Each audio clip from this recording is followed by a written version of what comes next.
Hello everyone.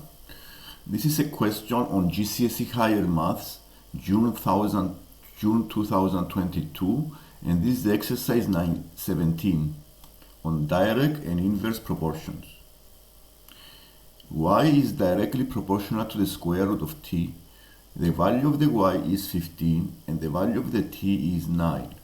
T is inversely proportional to the cube of x. The value of the t is 8 and the value of the x is 2.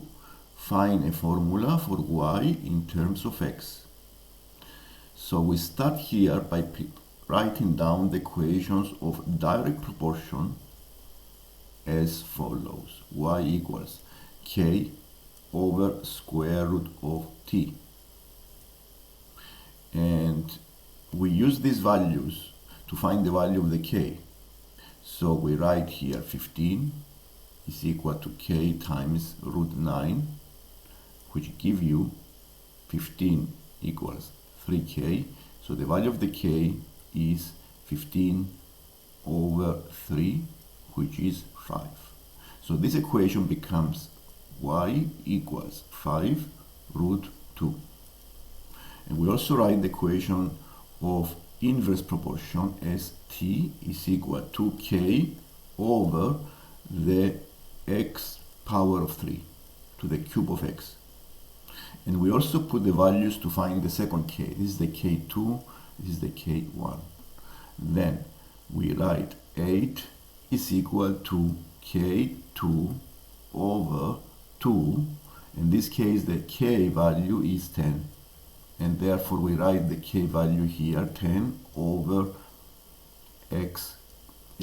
So they write here t is equal to 10 over x cubed. And now we try to find a way to connect the two equations. So we have an equation of y and x. And if you notice here, the y is in the first equation, the x is on the other equation.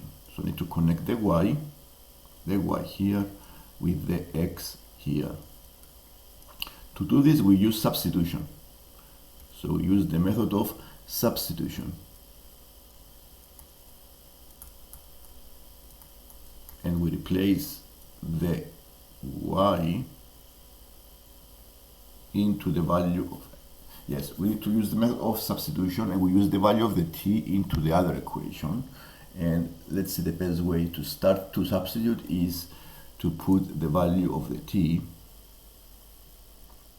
So we make it as, now the t here is 10 over x to the power of 3.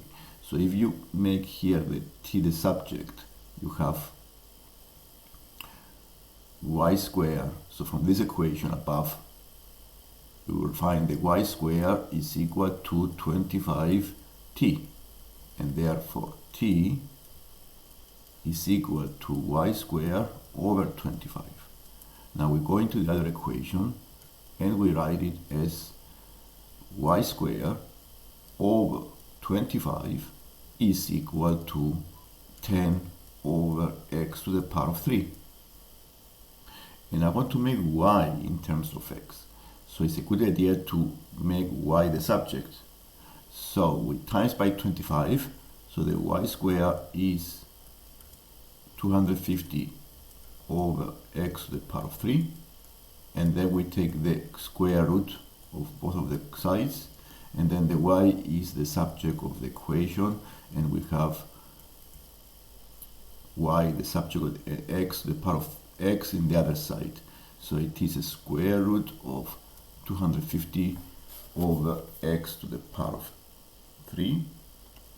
Now if you want to simplify this even more, it's possible to do this by taking the square root of 250, which is 5 root 10. Also the square root of x to the power of 3 is x over x, or you keep the x cubed inside the bracket, the square root, like this. And either way is fine. Thank you for watching. If you haven't subscribed, please subscribe. Thank you.